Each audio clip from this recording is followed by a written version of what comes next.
in sensory activities.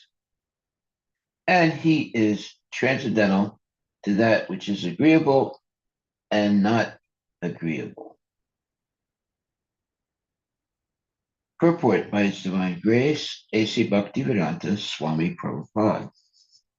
The significance of advancement in transcendental knowledge and detachment from material attraction is exhibited in the personality of a highly advanced devotee. For him, there is nothing agreeable or disagreeable because he does not act in any way for his personal sense gratification. Whatever he does, whatever he thinks, is for the satisfaction of the personality of Godhead, either in the material world or in the spiritual world. His equipoised mind is completely manifested. He can understand that in the material world, there is nothing good, or everything is bad due to its being contaminated by material nature. The materialist conclusion, the materialist conclusions of good and bad, moral and immoral, etc., are simply mental concoctions, or mental concoction, or actually, there is nothing good in the material world. In the spiritual world, everything is absolutely good. There is no inebriety, meaning intoxication, in the spiritual varieties. Because a devotee accepts everything in spiritual vision, he is equipoised. In other words, he doesn't get disturbed. He's not discouraged. He's steady. He is equipoised. That is the symptom of his being elevated to the transcendental position. He automatically attains detachment, vairagya, then jnana, knowledge, and then actual transcendental knowledge. The conclusion is that an advanced devotee dovetails himself in transcendental qualities of the Lord, and in that sense, he becomes quantitatively one with the Supreme Personality of Godhead. Well, oneness by agreement, not some kind of false idea of becoming the Lord, but oneness by acting in sync, or being always following the instructions of the Lord. In that way, he becomes qualitatively one with the Supreme Personality of Godhead.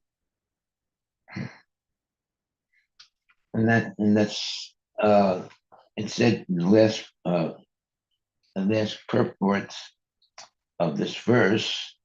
The conclusion is that an advanced devotee dovetails himself in the transcendental qualities of the Lord. In other words, he engages in devotional service of the Lord and has no outside desires. He simply desires to please the Lord by his activities. That means that an advanced devotee dovetails himself in the transcendental qualities of the Lord, and in that sense, he becomes qualitatively one with the Supreme Personality of Godhead. Yeah, his only desire is to please Krishna. And therefore, He has no outside desires. In other words, he has no desire for sense gratification. He just desires to please the Lord by his activities and engages uh, without any speculation and without any hiatus or, in other words, he's steady all the time in devotional service. So there's an interesting statement here. It says, the materialist conclusions of good and bad, moral and immoral, etc., are simply mental concoctions. That's a profound statement. The materialist conclusions of good and bad, moral and immoral, etc., are simply mental concoctions or sentiment. Actually, there's nothing good in the material world. Well, someone would say, oh, that's a very pessimistic uh, understanding of existence in this world. No, it's not pessimistic. It's realistic. Mm-hmm. Now, that doesn't mean that everything is, let's say, bad or should be avoided in the material world. It just means that one has no desire for any sense gratification in the material world. Yet, one can engage in devotional service to Krishna in the material world. So it says, actually, there's nothing good in the material world. In the spiritual field, everything is absolutely good. So it's talking about the spiritual field. Everything is absolutely good. You're still in the material world, but you're only engaged in devotional service. That's called the spiritual field. And in the spiritual field, everything is absolutely good.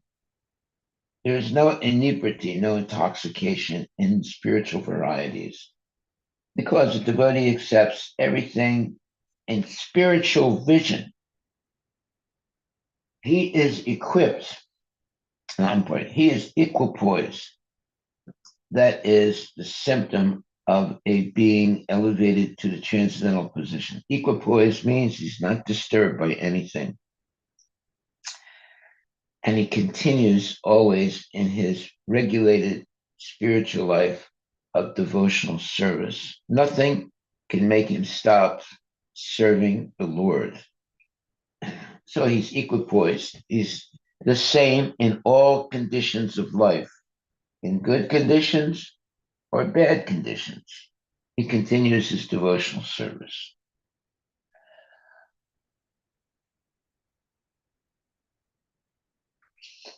Because a devotee accepts everything in spiritual vision.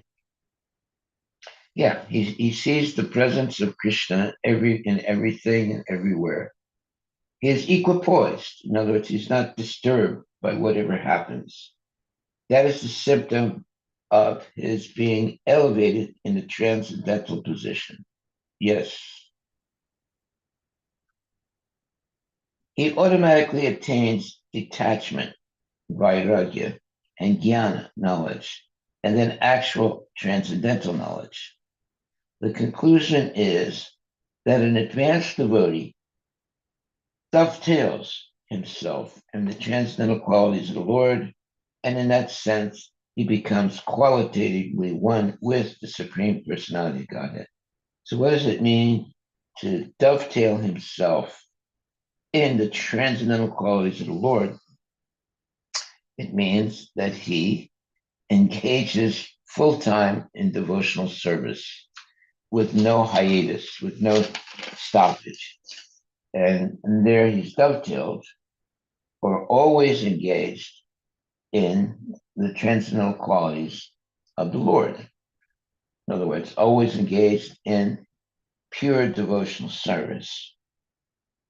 And in that sense, he becomes qualitatively one with the Supreme Personality Godhead. In other words, he doesn't give up his individuality, but his individuality is always engaged in the service of the Lord. He has no outside desires or activities. All his activities are complete engagement in the service of the Lord. That's called dovetailed.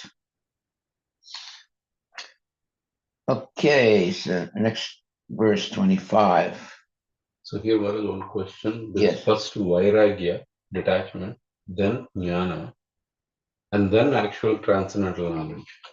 So there is either the jnana is the last. He automatically attains detachment, vairagya, then jnana, knowledge, and then actual transcendental knowledge. What is actual transcendental knowledge? What is transcendental knowledge? Jnana, knowledge, So and there's not anything in the material world attracts his mind. He's always focused on devotional service. There's nothing in the material world that attracts him. That's transcendental knowledge. He's only attracted by the Lord, not by anything mundane. Sure. That's why it says, and then actual transcendental knowledge. Well, that means, first he says, he automatically attains detachment, vairagya, and jnana, knowledge. And then actual transcendental knowledge. Actual transcendental knowledge means that he is completely focused on devotional service. There's no hiatus, there's no vacation, there's no distraction. He's always thinking about Krishna and engaging in Krishna's service.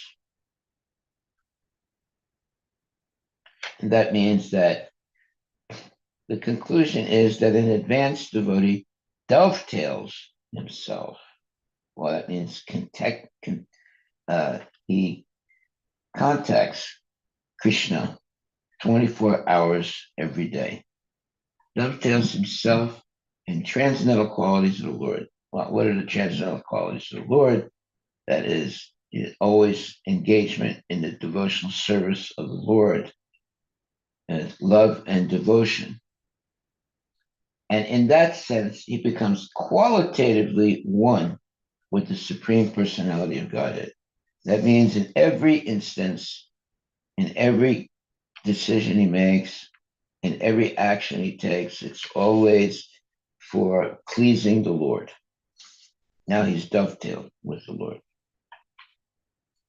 So he becomes qualitatively one with the Lord. Yeah, he's always agrees to follow the instructions of the Lord. Now he's dovetailed, it's connected. There's never any disagreement. There's never any, let's say, vacation. Well, today I won't chant my rounds. No, every day one must chant the rounds. Every day one must take a bath. Every day one must hear Bhagavad Gita. Every day one must preach, go on Sankirtan or whatever. There's no hiatus. There's no vacation. Now, what does it mean, vacation? Well, uh, vacate is part of that word. Basically, it means you give up uh, uh, what you're supposed to do, and you become lazy, and you avoid your duties. That means you've vacated your position as a devotee. so for a devotee, there is no vacation. There is only vocation. Hey, right. Okay, so text 25. Because of his transcendental intelligence, the pure devotee is equipoised in his vision. Now, equipoise means he remains steady. He is balanced. He never goes too far this way or too far that way. He's always in control. Basically, it means equipoise means always in control of his mind and senses, and sees himself to be uncontaminated by matter. He does not see anything as superior or inferior. He feels himself elevated to the transcendental platform of being equal in qualities with the Supreme Person. Well, equal in qualities doesn't mean you are equal with the Lord. It means that you are following the instructions of the Lord. That means now you have equal qualities with the Supreme Person. Purport by His Divine Grace, A.C. Bhaktivedanta Swami Prabhupada. Perception of the disagreeable arises from attachment. A devotee has no personal attachment to anything. Therefore, for him, there is no question of agreeable or disagreeable. For the service of the Lord, he can accept anything, even though it may be disagreeable to his personal interest. In fact, he is completely free from personal interest. There it is, main statement. And thus, anything agreeable to the Lord is agreeable to him.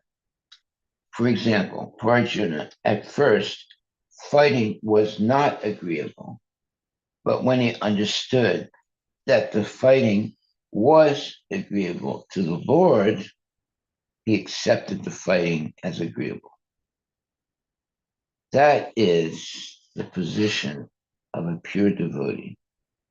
For his personal interest, there is nothing which is agreeable or disagreeable. Everything is done for the Lord, and therefore he is free from attachment and detachment. That is the transcendental stage of neutrality. A pure devotee enjoys life in the pleasure of the Supreme Lord. So when the Lord is pleased, then the devotee is enjoyable, or he's happy when he sees that the Lord is pleased. And if the Lord is not pleased, he's not happy. So we should only engage in activities that is pleasurable to the Lord, and not do anything that is unpleasant for the Lord. So we should not engage in sense gratification, but we should engage our senses always in the service of the Lord. So the Mayavadi, in order not to, let's say, engage in karma, he gives up devotional service because he thinks that any action will lead to having karma. But the devotee understands that if he just engages purely in the service of the Lord without any material desire or motive, then the Lord will be pleased because of the regulated, steady, day to day, minute by minute engagement in devotional service of the Lord. So now that means a person is actually Krishna conscious 24 hours a day and for the rest of his life. He doesn't take a vacation. He doesn't vacate his desire to please the Lord. He always acts only to please the Lord and the Lord's devotees by his actions, thoughts, desires, etc.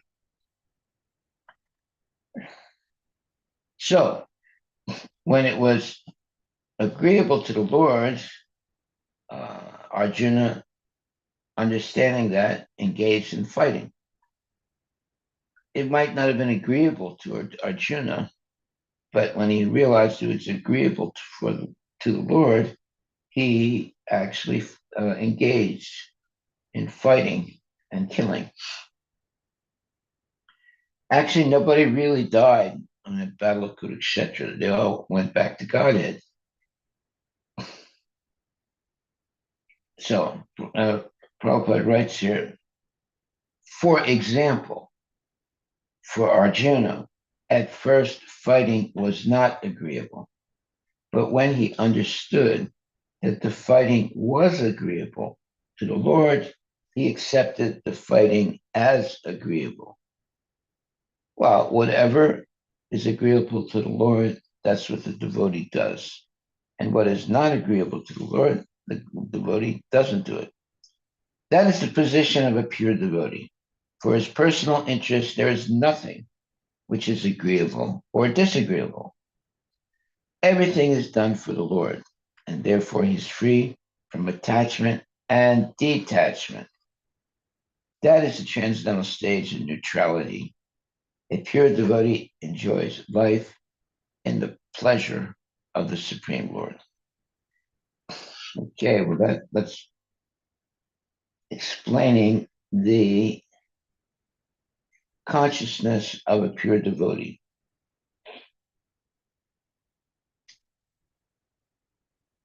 And the main thing is, for his pleasure, for his personal interest, there is nothing which is agreeable or disagreeable.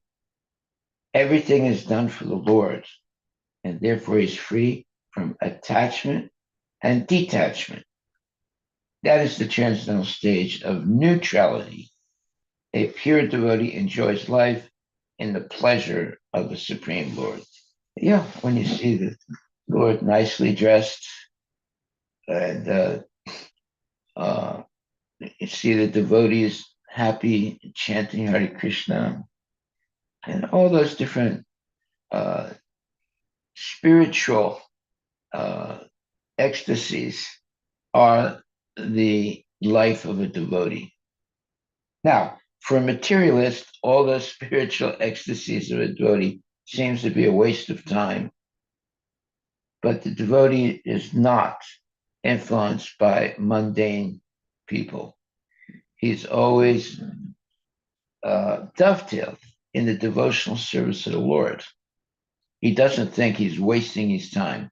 Whereas the materialists, they actually believe that whatever the devotees are doing is a waste of time. So they just engage themselves in making money and spending money for sense gratification. Whereas the devotee is not interested in hoarding money. He's interested in using everything in the service of Krishna, including money.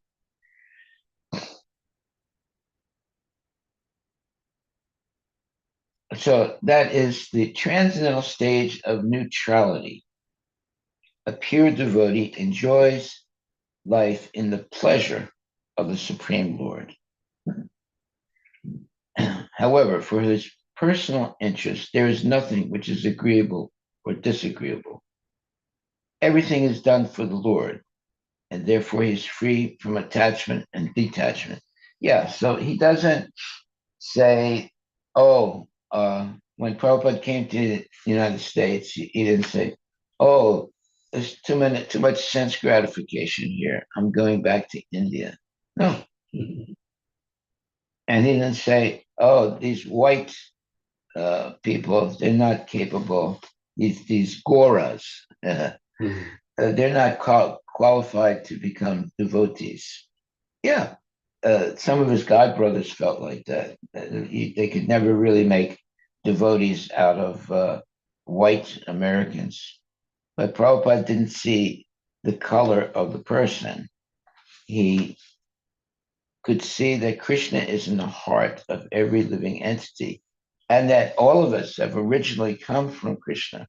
So, therefore, if one can be enlightened in Krishna consciousness, they will become devotees, regardless of whether they're Americans or Japanese or uh, uh, whatever other, you know, identification they might have. Their original position is to be Krishna conscious because we all originally were with Krishna and we're all emanated from Krishna. Therefore, we are all part and parcel of Krishna. Prabhupada had this universal vision of the living entity. So, therefore, he was never disturbed in his devotional service, and he tried to make everyone he met Krishna conscious. Okay, did everybody who met Prabhupada become Krishna conscious? No. There were people who may have joined ISKCON and then they left ISKCON, but they all understood that Prabhupada is a transcendental person and they had respect for him. Some people tried to, even some of his devotees tried to control him or uh, take over the movement, but they failed. But Prabhupada forgave them and kept them engaged in devotional service. There was a time where some of the devotees were trying to get rid of Prabhupada and just take over the movement. So they sequestered Prabhupada. But uh, I remember uh, I was with Tamal Krishna Maharaj here in the Seattle area, and he got a message from Prabhupada that he should immediately uh, come back to where Prabhupada was and take him back to India. So he told me, I have to go. I said, what do you mean you have to go? You just came here. We're all new devotees. We don't really know what we're doing. He said, no, you're president. You just follow, you just go on Sankirtan every day with the few devotees that you have. Everything will be all right. And he left immediately. Why did he leave? Because Prabhupada called him. There were some devotees who were trying to take over the movement and keep Prabhupada sequestered. In other words, keep him like a prisoner. And so Tamal Krishna Maharaj, he went to that area where Prabhupada was, somewhere in the United States, and took him back to India and saved him from being a prisoner by a group of devotees. And then, of course, uh, Prabhupada forgave those devotees that were trying to take over the movement and were spreading all kinds of bad rumors, thinking, and confusing the devotees. And eventually, they also surrendered. And that type of very, uh, you could call it very bad behavior of some devotees stopped. It looked like they were going to take over the movement. You can see how even a person who's initiated by Srila Prabhupada, who but is still very, let's say, neophyte devotee, they actually thought they could sequester or put Prabhupada in a prison and take over the movement, but it didn't work. Okay, but Prabhupada, uh, he was an example of transcendental stage of neutrality. A pure devotee enjoys life in the pleasure of the Supreme Lord. So, for a person, for his personal interest, there's nothing which is agreeable or disagreeable. Everything is done for the Lord, and therefore he is free from attachment and detachment. That is the transcendental stage of neutrality. A pure devotee enjoys life in the pleasure of the Supreme Lord. That's a statement of the behavior of Srila Prabhupada. He uh, had no personal interest, and he didn't see something as agreeable or disagreeable. Everything he did was for Krishna, and therefore he was free from attachment and detachment.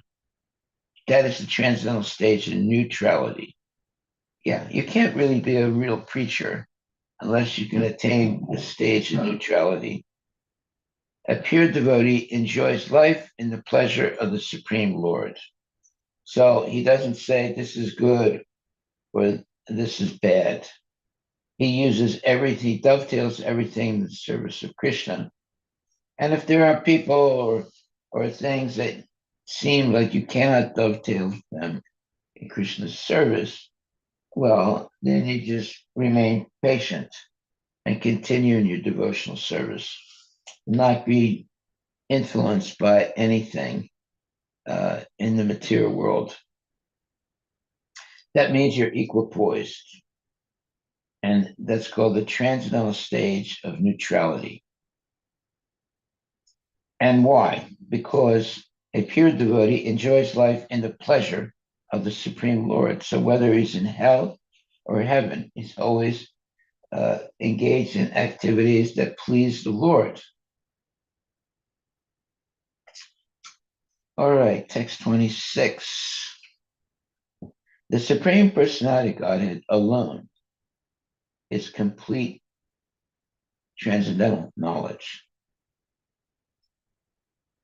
But according to the different processes of understanding, he appears differently, either as impersonal Brahman, as Paramatma, as the Supreme Personality Godhead, or as the Purusha Avatar. Okay, let's read the purport to understand what this verse is saying. The word Drishi Adibihi is significant. According to Jiva Goswami, Drishi means under different concepts. No, I'm sorry. I'm sorry. Drishi means jnana, philosophical research. By different processes of philosophical research under different concepts, such as the process of jnana yoga, the same Bhagavan or Supreme Personality of Godhead is understood as impersonal Brahman. Similarly, by the Eightfold Yoga system, he appears as the Paramatma. But in pure Krishna consciousness, or knowledge in purity, when one tries to understand the absolute truth, one realizes him as the Supreme Person. The transcendence is realized simply on the basis of knowledge. The words used here, Paramatmeshvara, Puman, are all transcendental, and they refer to the supersoul. Supersoul is also described as Purusha. Purusha means the enjoyer. But the word Bhagavan directly refers to the Supreme Personality of God, who is full of six opulences: wealth, fame, strength, beauty, knowledge, and renunciation. He is the personality of Godhead in different spiritual skies. The various descriptions of Paramatma, Ishvara, and Puman indicate that the expansions of the Supreme God are unlimited. Ultimately, to understand the Supreme Personality of Godhead, one has to accept Bhakti Yoga. By executing Jnana Yoga, one has to eventually approach the Bhakti Yoga platform. And then Paramatma, Ishvara, Puman, etc., all clearly understood. It is recommended in the second canto of Srimad Bhagavatam that whether one is a devotee or fruitive actor or liberationist, if he is intelligent enough, he should engage himself with all seriousness in the process of devotional service.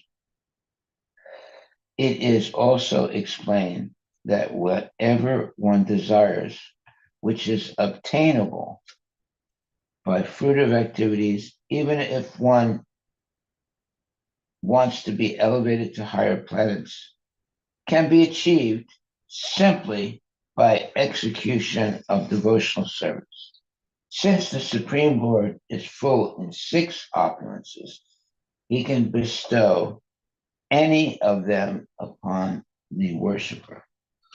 The one Supreme Personality of Godhead reveals himself in different thinkers as the Supreme Person or impersonal Brahman or Paramatma impersonalists merge into Paramatma. And then the Brahman or Paramatma impersonalists merge into the impersonal Brahman, but that is not achieved by worshiping the impersonal Brahman. If one takes to devotional service and at the same time desires to merge into the existence of the Supreme Lord, he can achieve that. If someone desires at all to merge into the existence of the Supreme, he is to execute devotional service. So, in other words, there's no such thing as achieving your goal in life by ignoring Krishna consciousness. mm, Whatever goal you want to achieve, you have to be engaged in Krishna consciousness to achieve it. Now, some people want to be rich. Some people want to be powerful. Some people want to be famous. Some people want to control other people. All these things, you have to have some Krishna consciousness to attain those things. That's why it says if someone desires at all to merge into the existence of the Supreme, he has to execute devotional service. Or if one takes the devotional service and at the same time desires to merge into the existence of the Supreme Lord, he can achieve that.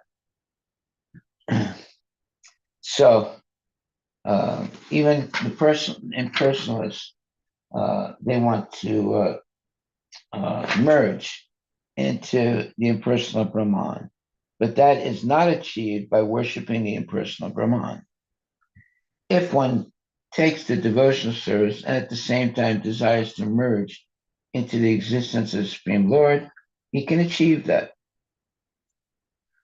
If someone desires at all to merge into the existence of the Supreme, he has to execute devotional service. So, without devotional service, we cannot achieve any goal in our life. The devotee can see the Supreme Lord face to face, but the jnani, the empiric philosopher, or the yogi cannot. They cannot be elevated to the positions of associates of the Lord. There is no evidence in the scriptures stating that by cultivating knowledge or worshiping the impersonal Brahman, one can become a personal associate of the Supreme Personality of Godhead. Nor by executing yogic principles can one become an associate of the Supreme Godhead. Impersonal Brahman, being formless, is described as adrisya because the impersonal effulgence of the Brahmajyoti covers the face of the Supreme Lord. So adrisha means he doesn't actually he's not drisha, he cannot actually see the Lord. Some yogis see the four-handed Vishnu sitting within the heart, and therefore, in their case also, the Supreme Lord is invisible. Only for the devotees is the Lord visible. Here, the statement of Drishi means seeing, Adibihi is significant. Since the Supreme Personality Godhead is both invisible and visible, there are different features of the Lord. Paramatma feature and Brahman feature are invisible, but the Bhagavan feature is visible. In the Vishnu Purana, this fact is very nicely explained. Well, okay. I mean, you have like the Mayavadis and the Muslims uh, and the Baha'is. You walk into their temple, there's no deity. Right? So you look around, you're trying to find the deity. It's the whole place is empty. It's an empty wall. It's an empty, let's say, like a gym or something. And yet they're trying to meditate. They're trying to do different things to show that they are doing something spiritual. But it's very hard because there's no deity and there's just an empty hall. That's it, an empty hall. So if the hall is empty, the mind is going to be empty also.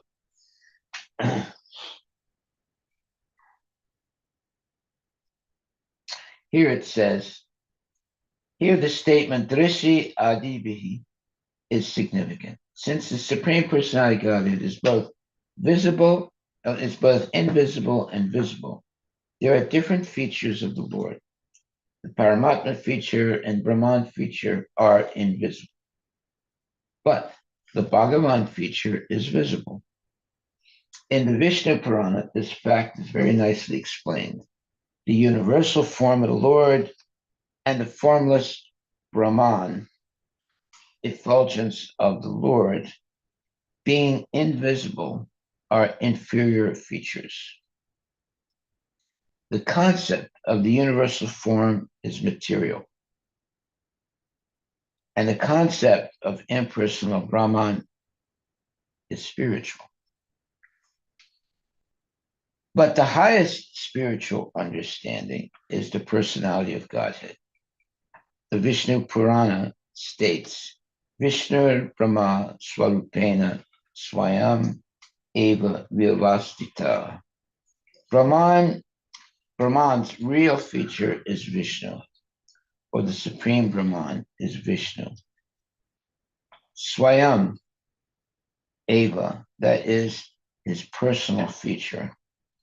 The supreme spiritual conception is the supreme personality of Godhead. It is also confirmed in Bhagavad Gita, Yad Paramam Mama. I'm sorry. Uh, oh, yeah. Yad Katva Na Nivartante Tat Dhamma Paramam Mama. That specific abode called Paramam Mama is the place from which, once one attains it, one does not return to this miserable conditional life. Every place, every space, and everything belongs to Vishnu. But where he personally lives is Tat Dhamma, Paramam, his spiritual abode. One has to make one's destination the supreme abode of the Lord. All right, so there's many places or many things that you can achieve in spiritual activity, but the ultimate is Tat Dhamma Parama, his supreme abode. That's Vaikuntha. Where he personally lives is Tat Dhamma Paramam, his supreme abode. one has to make one's destination the supreme abode of the Lord. Well, that can be achieved even in one lifetime if one is comes in contact with a genuine pure devotee and engages from that point on always in the service of the devotee and the service of the Lord.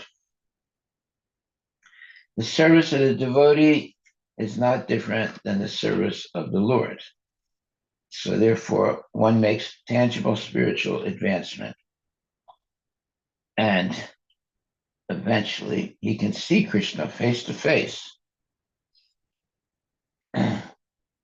And the understanding of a devotee is that every space and everything belongs to Vishnu or Krishna. But the Lord has his personal Dhamma, or place where he is always present. That's his supreme abode. One has to make one's destination the supreme abode of the Lord. Okay, so what is the destination of uh, the Mayavadis? Well, they're not interested in the supreme abode of the Lord, and they want to merge into the light emanating from the body of the Lord. What's the goal of the materialist? They want to have sense gratification. So again, they're not interested in the abode of the Lord. Uh, so there are many different places that one can desire to be at, but when one desires to be with Krishna in the spiritual world, that is called Krishna consciousness. Now, Krishna can turn any place into Vaikuntha, and so can a devotee that's serious about serving Krishna with love and devotion.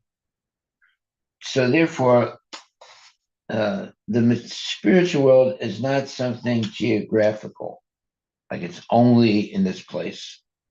No, it can be anywhere because everything belongs to Krishna.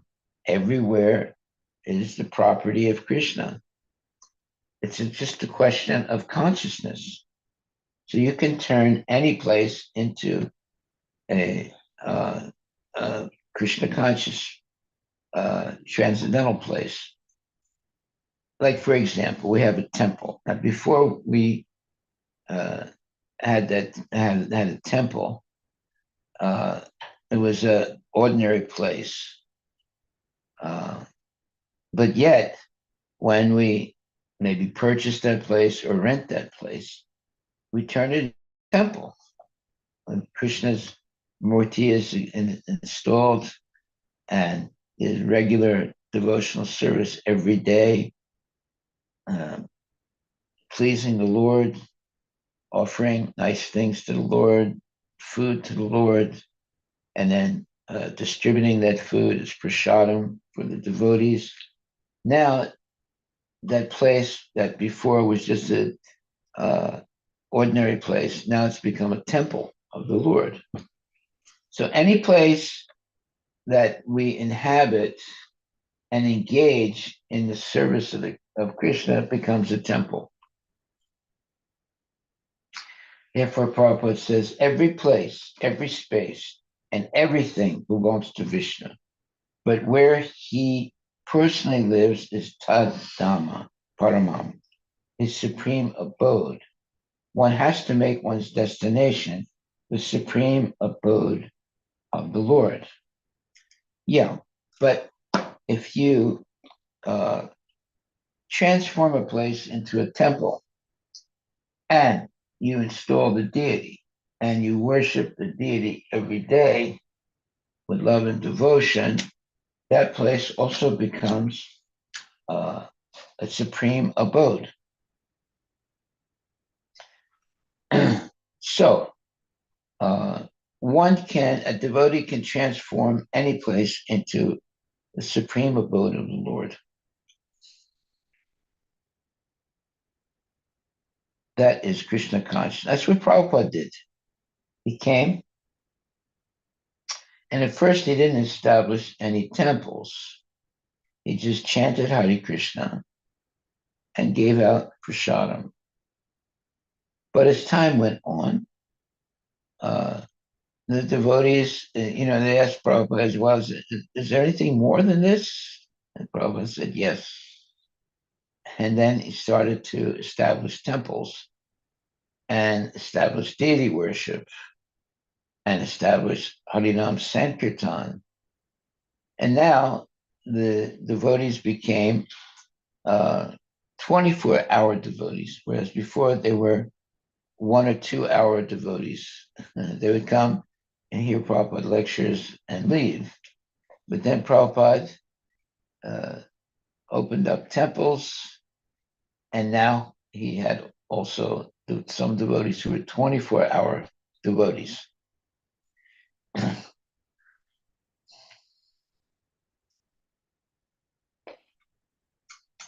So every place, every space, and everything belongs to Vishnu. But where he personally lives is Tad Dhamma Paramam, his supreme abode. One has to make one's destination the supreme abode of the Lord. Okay? But it is possible to make the a facsimile of the supreme abode of the Lord in the material world by engaging only in devotional service, establishing a deity, establishing a temple where the deity is worshipped every day and where people come and they can have nice darshan of the deity and have nice prasadam and chant and dance. Now that becomes a holy place. Okay, text 27. The greatest common understanding for all yogis is complete detachment from matter, which can be achieved by different kinds of yoga. Purport by Srila Prabhupada. There are 3 kinds of yoga, namely Bhakti Yoga, Jnana Yoga, and Astanga Yoga. Devotees, Jnanis, and yogis all try to get out of the material entanglement. The Jnanis try to detach their sense activities from material engagement. The Jnani yogi thinks that matter is false and that Brahman is truth. He tries, therefore, by cultivation of knowledge, to detach the senses from material enjoyment. The Ashtanga yogis also try to control the senses. The devotees, however, try to engage the senses in the service of the Lord. Therefore, it appears that the activities of the bhaktas, devotees, are better than those of the jnanis and yogis. The mystic yogis simply try to control the senses by practice of the 8-fold divisions of yoga: yama, niyama, asana, pranayama, pratyahara, so forth. And the jnanis try by mental reasoning to understand that sense enjoyment is false. But the easiest and most direct process is to engage senses in the service of the Lord or devotional service. So, Prabhupada is explaining the different levels of spiritual life, but he's definitely saying that the highest level is being engaged in devotional service without any material desire and with no hiatus, meaning not giving up, being always dedicated to serving the deity, always dedicated to chanting your rounds, always dedicated to spreading Krishna consciousness. So uh, the easiest and most direct process is to engage the senses in the service of the Lord 24 hours a day. That's the easiest way to be free from Maya. Otherwise, you might try to practice the eightfold divisions of yoga: yama, niyama, asana, pratyahara, and so forth, pratyahara. But that's not the direct process. Uh, the easiest and most direct process is to engage the senses in the service of the Lord. And that's what Prabhupada was teaching us. And that's why many devotees made tangible spiritual, let's say, advancement without doing all the yama, niyama, asana, pratyahara, and so forth. They simply did bhakti yoga, which is the highest yoga. Yoga meaning connection to Krishna. They engaged in pure devotional service. The purpose of all yoga is to detach one's sense activities from the material world. The final aims, however, are different. Jnanis want to become one with the Brahman effulgence. Yogis want to realize Paramatma. And devotees want to develop Krishna consciousness and transcendental loving service to the Lord. The loving service is the perfect stage of sense control. The senses are actually active symptoms of life, and they cannot be stopped. They can be detached.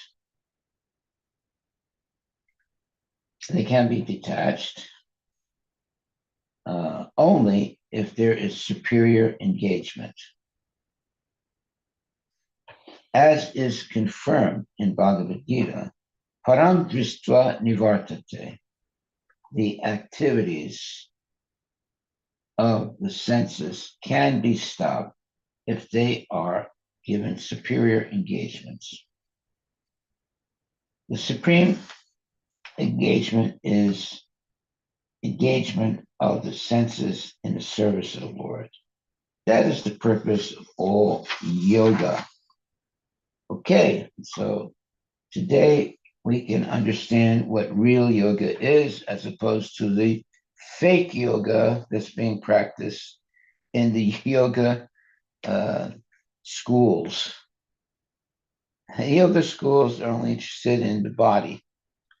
Real yoga is being interested in connecting with Krishna through devotional service. That is not taught in the yoga schools. They teach you breathing exercises, they teach you so-called meditation on nothing or meditation on the tip of your nose. They teach you even sex. They have yoga institutes where they engage in sex. Did you know that? Yeah, yeah. Let's look that up. Yoga practice through sex. Tantra or something. Yeah. Tantra.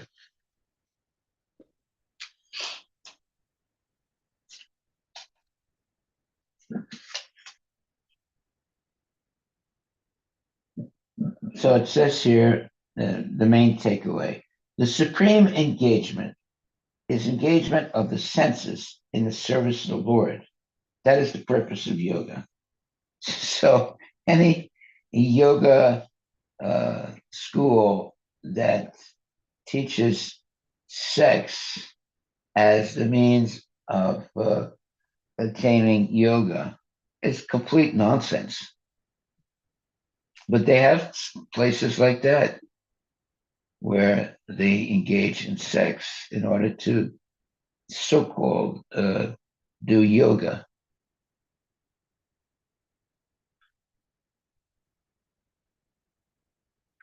What does it say? Yeah, it's almost like the traditional Vedic view, like for example, the yoga as outlined by Patanjali Yoga Sutras. Actually, sex is seen as a distraction from the spiritual progress. What?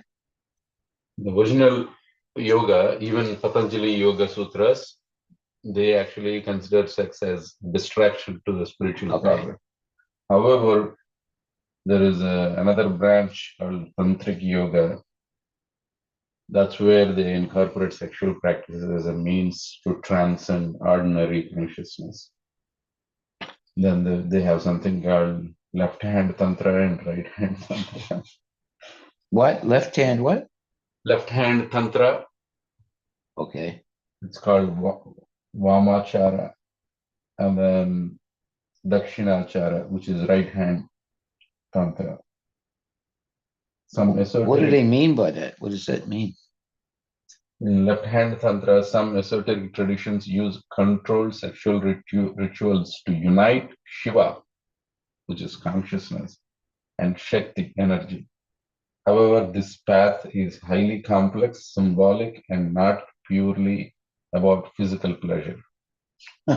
Right hand tantra focuses on internal energy transformation through meditation, mantra, visualization, avoiding direct sexual acts.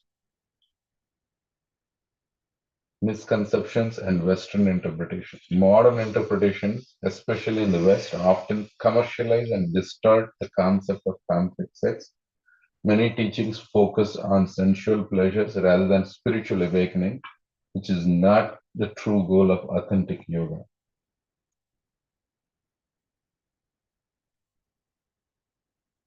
Okay. So there are schools of yoga where basically it's an orgy that takes place, but they call that yoga. Obviously, they have a certain following, low class people. But yoga is all about uh, connecting to God or Krishna. And you can't do that by having sex. You can do that by controlling the desire for sex and purifying the consciousness with the desire to please the Lord.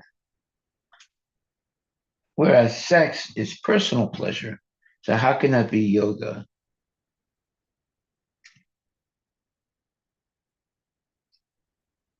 You see how everything gets all mixed up in the material world today.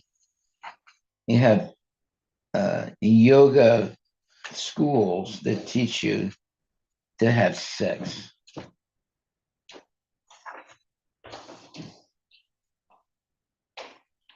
And they're very popular.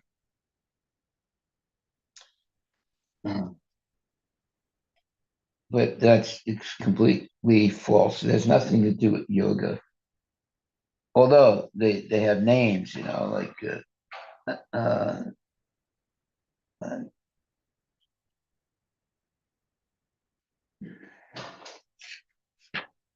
they will have sexual copulation without uh, losing the sperm. So they'll stay in a position of sex, but they don't lose their sperm. So, but that usually it doesn't work. So they have all these crazy things. I mean, everything you can imagine and everything you cannot imagine takes place in the world today. Right.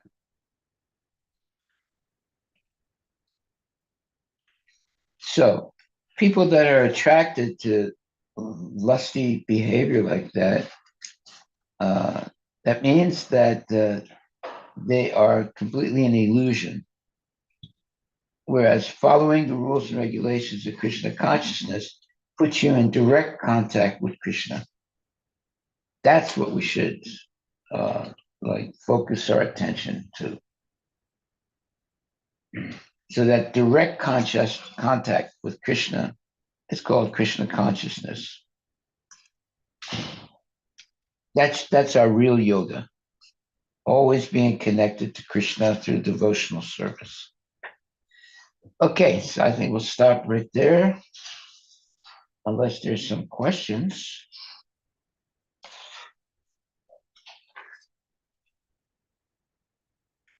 So Prabhupada says here very clearly, and this is our takeaway today, the purpose of all yoga is to detach one's senses, one's sense activities from the material world. The final aims, however, are different. Jnanis want to become one with the Brahman effulgence. Yogis want to realize Paramatma. And devotees want to develop Krishna consciousness and transcendental loving service to the Lord. That loving service is the perfect stage of sense control. The senses are actually active symptoms of life, and they cannot be stopped. They can be detached only if there is superior engagement.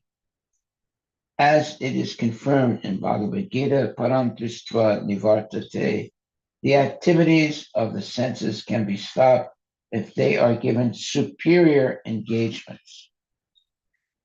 Supreme engagement is engagement of the senses in the service of the Lord. That is the purpose of all yoga. So this is our takeaway today. And it's pretty simple and straightforward. You can engage the senses in Krishna conscious activities. That's called parandristva nivartate. The activities of the senses can be stopped if they are given superior engagements. The supreme engagement is engagement of the senses in the service of the Lord. That is the purpose of all yoga. Haribol. Thank you very much. That's our takeaway for today. And please chant Hare Krishna and be happy. And don't be fooled by the Mayavadis and the fake yogis who think that by engaging in sex, one can make spiritual advancement. Haribol.